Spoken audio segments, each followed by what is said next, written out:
Let's change subject again. It's been a week of bleak headlines, and this morning in Saturday Call we're tackling a topic more serious than usual but of prime importance: the alarming rise in heroin addiction. Our Home Office figures estimate that in the last year alone the number of addicts in Britain rose by a staggering 42%. And this week the Health Minister, Mr. Kenneth Clarke, outlined new measures to combat the problem. Well, we'll be hearing about those measures in a moment, but let me just introduce our, I suppose you would call it, panel of experts. Dr. Judith Morgan, who is a consultant psychiatrist who has been dealing with this problem for years. Roger Lewis, who works for Drug Indicators Project and has been monitoring, basically, the trends and the alarming growth in the problem. And I'm delighted to say, and it's great of you to pop in, Phil Lynott. I know you had a gig last night late in Yarmouth, and you've zoomed up here. Thanks very much for joining us. Well, thank you. What I thought we'd do first of all is let's just tackle the basics of the problem first. Judith, what actually is heroin? It's a painkiller basically, and it's a very good painkiller. Where does it come from though? What actually is it? It comes from the poppy, and it's... If we saw it on the street, what would it look like? Would it be, I mean, it's powder form normally, isn't it? It's white powder or... White or greyish powder. It can come in various colours, in fact, but usually a greyish sort of powder these days. Right. Now, Roger, I mentioned there the alarming increase. You've monitored the trends. Is that exaggeration, or is it happening on the streets of Britain? It's been happening, I think, for about 45 years. 1978 was the watershed year when, firstly, we had a major increase in supply coming from Southwest Asia, primarily from Iran, and secondly, a change in patterns of use. 10, 15 years ago, the stereotype addict injected. After the mid-70s, many new users started to sniff and smoke the drug, which means that the barrier of the needle, which isn't a very nice thing to do, was broken, and it started being treated almost like any other drug, like amphetamine or cocaine. So one of the problems is that it's becoming A, more accessible, and B, initially, if it can ever be pleasant, but initially slightly more pleasant and civilised to take in as much as you don't have to use needles, there's not the danger of infection and so on. Yes, that's right. I mean, it is pleasant to take, otherwise people wouldn't take it initially. But as you say, the mode of administration is a lot less, it's a lot more acceptable. Right, now Phil, you've suffered from this problem and you've bravely battled your way through it. One of the things I know that you're very keen to put forward is that it's not fun, it's not romantic, it's nothing glamorous at all about heroin. What is it actually like to be an addict? Well, let me start at the start. First of all, I don't particularly think that I was an addict as such. I messed around with it enough, and I know enough addicts. Second of all, I don't think the battle is over. The battle never actually ends with the drug. The frightening thing about heroin is that, and again, without trying to glamorise the drug at all, is that it is very enjoyable to take. It cuts off reality. If you've got a lot of problems and you want to just, so it's very easy to, you know, I mean, it's so easy. It'd be so easy for me to just jump up on television and say, "Hey, this is the pits. Don't do it." The thing that's never put across on television very well is how enjoyable it can be. But in that, after you go through that initial phase, it becomes, then you become dependent on the drug. Now, I never got to the stage where I became so addicted that my body craved, you know, like physically for it, but mentally, that battle will continue for the rest of my life, you know, and in that state, you know, people, I know from being in the rock business and over the last 5 years, and people in the rock business are far luckier than people on the streets because they have money to afford it, to afford the drugs. Yes. But the kids on the streets don't, so that's why the violence and all that aspect. I think it's important too, Phil, is it not, to say that obviously, as you say, there is the fun element, that it can be enjoyable, but after a time, surely it does descend into a nightmare. It does, yeah, obviously. And that's what I'm saying, like, that's why the battle never ends. For me, or for anybody to stand up and say, I took heroin for a long period of time, which I didn't. I took it enough to realise, because my life was gone like that at that particular time, that I should, that I wanted to be away from reality. And but before it became a physical dependence, now it did become a mental dependence, because any time anything became a pressure on me, I thought, this is the easiest way out.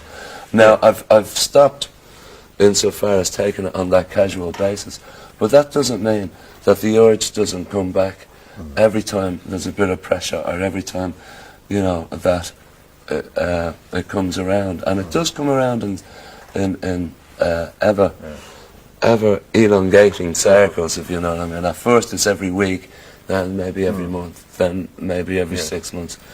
You know, but it's a hard... I understand what you're saying, Phil, but I wanted to just very briefly put to Judith the thought that many addicts, or potential addicts, one of the processes, is it not, that they kid themselves, that they are not dependent, and it's only too late that they realise that they are dependent. There's a process of self-kidology, isn't there? Well, that's right. People think, people often say to me, I thought that I'd beat it, that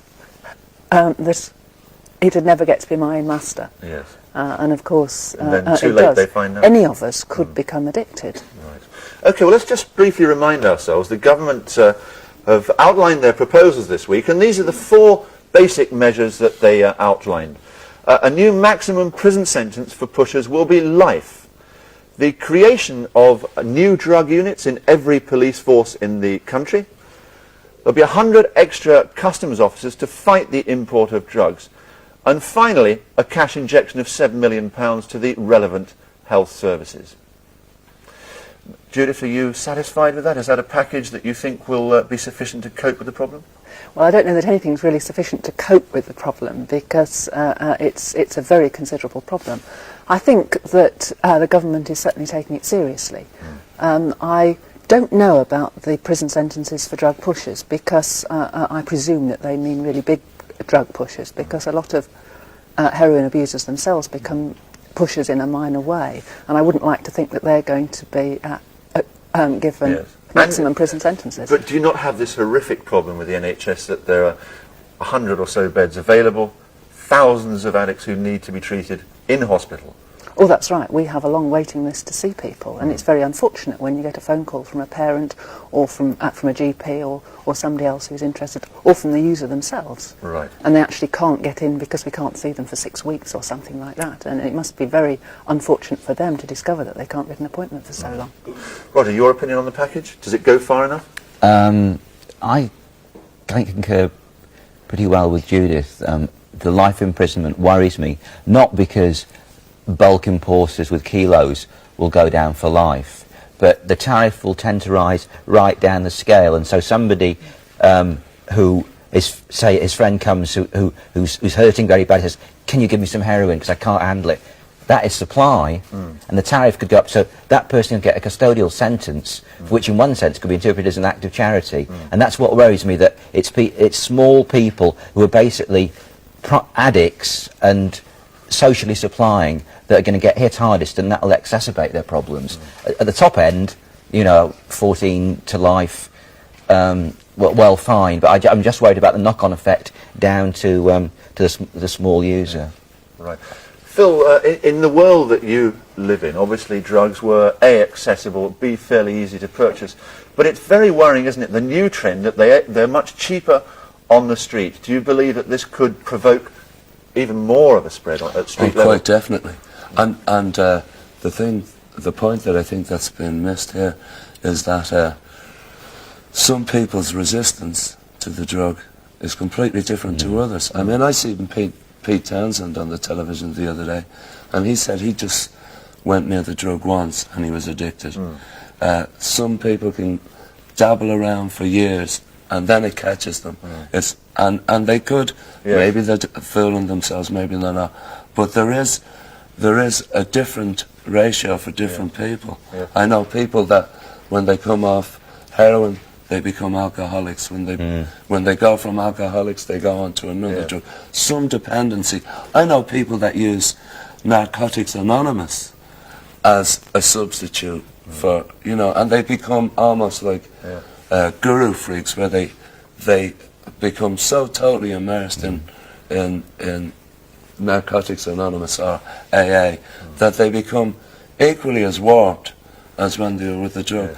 As far as the laws that they're trying to bring in are concerned, it will be easier, because the rich Iranian trying to get his money out of Iran, you know, is going to be the last person going near the heroin. So the person that's going to be selling the heroin is going to be somebody who is going to be an addict. So all of a sudden the law is at fault with itself, because it's there to get the pusher. But the pusher, if the pusher is an addict, and the law is there to help the addict, if 7 million has been given to try and help the addict, you know, I'm all for the genuine pusher, the pusher that's just making clear profit and not touching it, you know, himself or herself. You know, they deserve life because they don't realise what they're doing. But the people that are actually doing it, where they actually feel they're doing people a favour rather than see them go through pain, and because they're an addict themselves, you know, they're the people that are easier to catch, and they're the people that will get the publicity, you know, and it'll look like it's all been taken care Phil, of. let me briefly interrupt you, because you mentioned Narcotics Anonymous. On the line, I believe we have a lady called Laura, who is part of Families Anonymous, who have obviously more than a passing interest in this subject. Laura, what do you have to say to us? Well, I was going to start off by saying something rather different, but I think I've got to jump in now in the defence of Narcotics Anonymous, because a combination of Narcotics Anonymous and Families Anonymous has quite possibly saved my son's life, and certainly saved my own sanity. And I would say, far from these people becoming, I mean, yes, in a sense, we become not addicted to our meetings, but they have been so incredibly helpful to us and such a huge support that I mean, I wouldn't like to hear of them spoken of in the way that Now, Laura, Phil Lynott has. if I can just establish... Hold on, let me explain this. I have nothing, I'd prefer somebody to be hung up on Narcotics Anonymous than narcotics. But, like, to substitute Narcotics Anonymous for the drug, to the extent that some people join Narcotics Anonymous and they come away with a holier-than-thou attitude, which almost becomes frightening, because they are not the same person that they started off to be. I have every respect for AA, NA, you know, anybody helping anybody out of situations with drugs has to be, you know, they have to be thanked and they have to be praised to the hilt. That's obviously what Families Anonymous are hoping to do. Let's hear a little bit from Laura about what exactly Families Anonymous do. What is their task? What do they do? What's their purpose? Well, first of all, they really are for the families. And everybody who comes in for the first time comes in with a desperately fraught, worried-looking expression saying, well, I'm okay, but I need help for my son or my daughter or husband, wife, boyfriend, whatever. And what we try to get across, and sometimes we get it across quite quickly and sometimes it takes, you know, a little longer, is that we have, without realizing it very often, our lives have been so affected by the behavior of the addict who is living with us. We've become so obsessed, mostly because of fear, I think, because there's fear of something that is completely unknown, fear of something that is rather like an incurable disease, that we're operating really all the time in a sense of panic, and therefore, because we're so near the problem, we just have no idea how to cope with it. The first thing, I think, the first most useful thing about Families Anonymous, apart from the fact that everybody gets an incredibly warm welcome and you feel a great sense of friendliness, and you actually see people smiling, which is rather amazing, because you arrive and you expect to see everybody looking, you know, desperately fraught like yourself, and you see people laughing and joking, first of all, and that seems astounding. Laura, can I just interrupt briefly? What was your personal experience of heroin? What occurred in your family that brought you into Families Anonymous? Well, my son started using heroin when he was somewhere between 18 and 19. To begin with, I think, like probably most people, I pretended that he wasn't. If I could speak about it to anybody at all, which I found very, very difficult, I would express the fact that I was rather worried about his behavior. He seemed to find it very difficult to make up his mind what he was going to do with his life, what sort of job he wanted, and I would use this as an excuse for a lot of changing jobs, for his increasingly ill-looking appearance, the change of personality, sort of slow change of personality. And this situation really went on for, about three and a half years. I mean, I won't. So when did you actually realise that he was a drug addict? It sounds ridiculous, but it's terribly difficult to say, because I think a lot of parents would say the same thing. They don't want to admit it even to themselves, because having admitted it to themselves, they then have to say, now what do I do about it? And I had talked to doctor friends and various people, and I found there just was no help. Nobody could say anything other than the fact, well, in rather an embarrassed way, well, there is a drug dependency unit at such and such, and why don't you try there, and then quickly change the subject.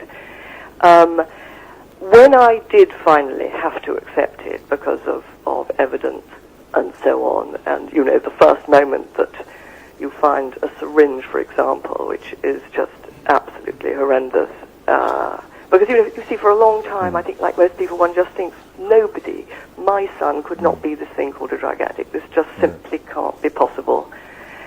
Afterwards, I found, when I told a few good friends later, they all said, oh, but we knew, or we suspected. And, Laura, parents are the last to know, in a way. I must interrupt you there a bit, Laura, because I know that the story that you're outlining is a story that our experts here have recognised all too often. Judith, is there any common symptom amongst addicts that one should look out for, that maybe parents can recognise and say, my son or daughter is in trouble? That's very difficult, because there isn't actually a common symptom. I think Laura described a change in behaviour, and I think that's something that parents can watch for. But, of course, there are other causes for that, and particularly adolescents are very prone to rapid changes in behaviour. Yes. And very often it's a combination of things like that change in behaviour with perhaps the money side of things. They're borrowing money, or they never seem to have any money. Okay. And that's a very common one too. You can look for. And first of all, I think, Family Anonymous might be very helpful to the families. Well, let's get to the crux of the matter. It's the addict that matters. It's the kid that's taking it. And Families Anonymous are helpful to introduce to the family the problem of drug addiction. There are telltale signs. If you want to look for signs, okay, you can look for the needles, you can look for the things. Look for silver paper. Look for burnt out matches. Look for change in attitude, money gone, a listlessness. There are some definite things. But the people that matter here are the kids that are taking the drugs. It's important that the families, once they are addicted, that the families find out, and that's where Families Anonymous matter. But what matters first is the individual that's hooked on the stuff. Right. Well, not how it's going to affect the family, because it's going to affect the family one way or the other if the guy... I take your point, Phil, but I want to come very briefly now, because we're coming towards the end. Sorry. Roger, what should be done? We've described the symptoms, we've discussed the fact that it's an alarming rise. If you had a magic wand, what would you do to improve the situation? I suggest everybody held their breath and counted to 10 and said, don't panic, because panic measures are really frightening. Talking about parents, for instance, parents often get very agitated. If parents communicate and talk with their children a lot and have a relationship where they feel children come and say, things are getting a bit difficult, it may well not happen in the first place. Given that it is happening for an awful lot of people, we need concrete, non-scary information that kids will say, yeah, that's right. They're not being talked down to, they're not being instructed, but they get the information which, as Phil said, says, if you do this, it's going to be very dodgy. Some people can handle it for a little while, but most people can't. And then after that. So you're talking about prevention, but also acknowledging that you can never prevent everybody. You know, you can't have maximalist expectations. And thirdly, in terms of treatment, I think it's a question to be very Californian, different strokes for different folks. Yes. Judith, if I can come to you, do you sense that the schools are doing enough to, if you like, fight the propaganda war in the sense of warning the youngsters, even the 12-year-olds and 13-year-olds, about the dangers of heroin? I think that can be a very double-edged weapon to get the schools to be doing that. I think the schools have to be promoting positive health and other things to fill people's time and to make people feel hopeful. That is the thing that schools need to be doing. I think if schools go in and start saying you must not do this because it's such an awful thing, this will attract certain youngsters to it. And as I say, I think that can be a very double-edged weapon. Phil, how would you attack the problem now? What would be your... Several ways. I mean, this programme will probably be interrupted for advertisements for cigarettes, which damage your health, for alcohol, which damage your health. Heroin damages your health. The way I would like, if I had a magic wand, is it has been well known that the governments of the world could buy up all the heroin from the major people that are selling it, from the Golden Triangle to Iran or Pakistan, wherever it comes from. They could actually go in and buy it. Now, don't tell me governments haven't got the power to do that. Yeah. But no, there's big money in it. And it's been allowed happen. I think there should be heavier customs. I think there should be heavier fines or sentences for the real pushers. I think prevention is the way. If anything can stop, if it's not there, you can't do it. Phil, thanks very much. As a final warning, really, Judith, what, at its worst, can heroin do to a person? At its worst, it can kill. But of course there are things less than that, particularly when people are injecting. They can get hepatitis and be crippled by liver disease. They can inject into an artery rather than a vein and lose a limb. So, of course, it can be very serious, short of death. And thanks. And Roger, can you see the day when we can beat it completely? What is the best we can hope for? That it'll peak, that the number of users levels off and people don't continue using anymore. It doesn't spread anymore. I mean, that's happened in the past in some other countries. What worries me is in areas of structural unemployment in the inner cities, you've got a lot of very angry, bored and disillusioned young people, some of whom will say, well, damn it, you know, what else is there to do? And I think that is a real issue in Britain of the 1980s. Sadly, we could talk for 2 hours on this, and maybe one day we should do just that. But for the moment, thanks to all three of you, because I think you've illustrated handsomely the fact that there's no glamour, no excitement, no real fun after a time. It's sheer murder. Thanks very much indeed. And Phil, we'll be seeing you later. Thank you. Well, anyway, that's a tragic subject, but one which I hope has been clarified a little bit by that discussion. And for those of you who would like further help or advice, Families Anonymous do run a 24-hour answering service on 01 if you live outside London, 01278 8805, or write to 88 Caledonian Road, London, N1 9DN. Well, in next week's Saturday Call, a certain change of emphasis, our travel expert Alison Rice will be in the studio to talk about winter holidays and help you decide whether to ski in St. Moritz, sunbathe on St. Kitts, or cruise to the Canaries when the British climate gets just a little bit too much to bear. What a choice.